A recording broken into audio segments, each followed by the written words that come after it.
statements concerning the sales and accounts receivable transactions of Energy Vending Incorporated are PFRS 9 and PFRS 15.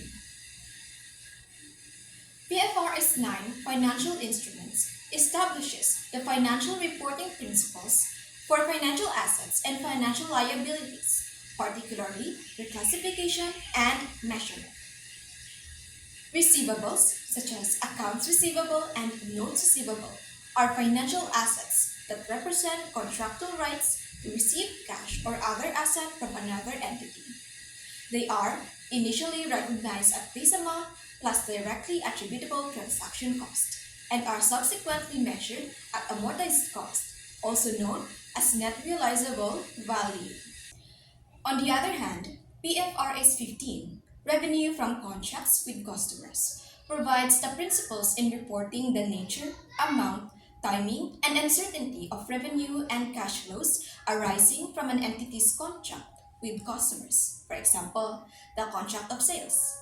This standard is in line with the revenue recognition principle, which asserts that revenue must be recognized as it is earned, not when payment is received. The core principle of PFRS 15 is a five-step framework that standardizes this process into the revenue recognition criteria. Remember, COPAR. 1. Identify the contract. 2. Identify the performance obligations. 3. Identify the transaction price. 4. Allocate the transaction price. And lastly, 5. Recognize the revenue. Thus, PFRS 9 and PFRS 15 go hand in hand to account for transactions involving accounts receivable and sales contracts of Energy Vending Incorporated, respectively, to hold consistency and integrity to accounting practices. Sales and accounts receivable. By the end of fiscal 2008, Energy had 310 vending machines in operation across Canada. Cash sales generated from these machines totaled $1,584,307. For the more remote Canadian locations, Energy sold its snacks at wholesale prices on credit to local vending machine operators. These sales totaled $285,380 in fiscal 2008. In fiscal 2008, Parent had also introduced new discount terms of 2% if paid within 20 days. Otherwise, the customer must pay within 60 days to encourage earlier payment of credit accounts. Credit customers had responded positively, with 40% taking advantage of the new discount terms. Details regarding sales and collections are provided in Exhibit 2. Sales and accounts receivable. Right off the bat, the case starts with a number of entries to be made for the fiscal year of 2008. First, we record the total cash sales generated, with a debit to cash and a credit to sales of $1,584,307. Then, we record the total credit sales with a debit to accounts receivable and a credit to sales of $285,380. So Meredith Parent had introduced terms of 2% discount if payment is made within 20 days, otherwise the customer must pay in 60 days. 40% of credit customers responded favorably with the deal. This discount is computed using the gross price of the total credit sales times 2% times 40%, giving us a debit to sales discount and a credit to accounts receivable of $2,283. Moving on to the sales and collection detail of Energy Vending Incorporated. This transaction is a write-off of accounts receivable from the books of the entity, debit allowance for doubtful accounts, and credit accounts receivable of $2,050. Because of this unfortunate event, as informed by Jumbo Retail, both parties agreed to convert Jumbo's account into a note with 6% annual interest. So we debit notes receivable and credit accounts receivable of $1,200. This account recovery of $8,000 by parent actually requires two separate journal entries. One is a debit to accounts receivable and a credit to allowance for doubtful accounts to recover the amount previously written off. And another entry is a debit to cash and a credit to accounts receivable of the same amount to record the payment. This particular transaction refers to the note made by Jumbo Retail on November 15, 2007. Full payment means that both the principal plus the interest was paid by Jumbo.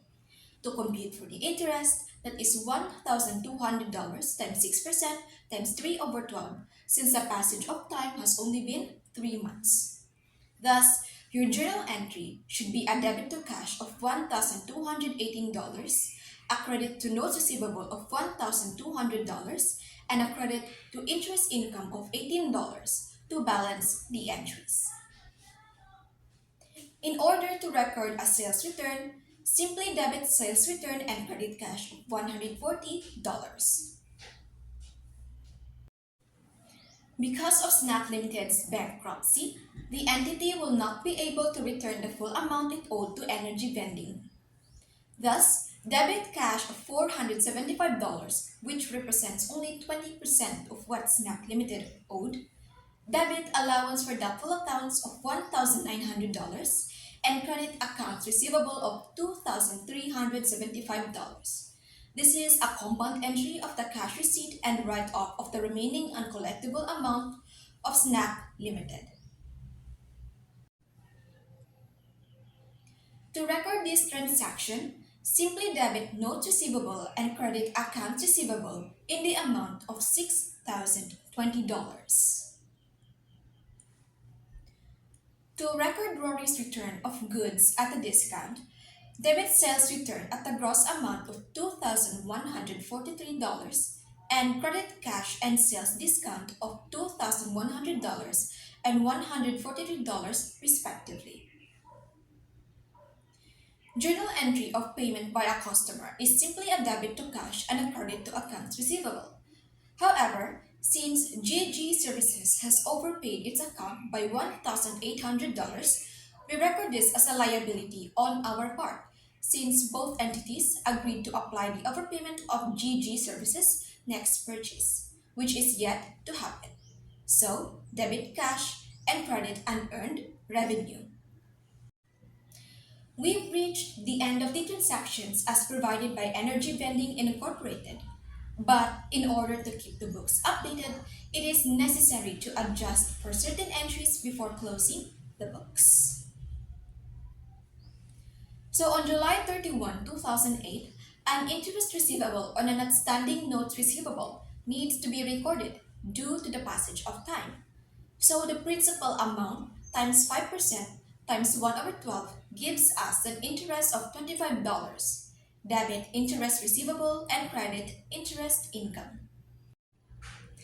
And finally, as Energy Vending Incorporated declares $269,432 cash collections from the period ended August 31, 2008, we must deduct the already recognized cash collections from the credit sales, which are the following transactions from January 1 of $3,200, the cash payment on June 17, which was previously written off, $475, and the August 24 transaction of $5,700. Thus, we recognize the ending balance of $260,057. To record this adjustment, we debit cash and credit accounts receivable.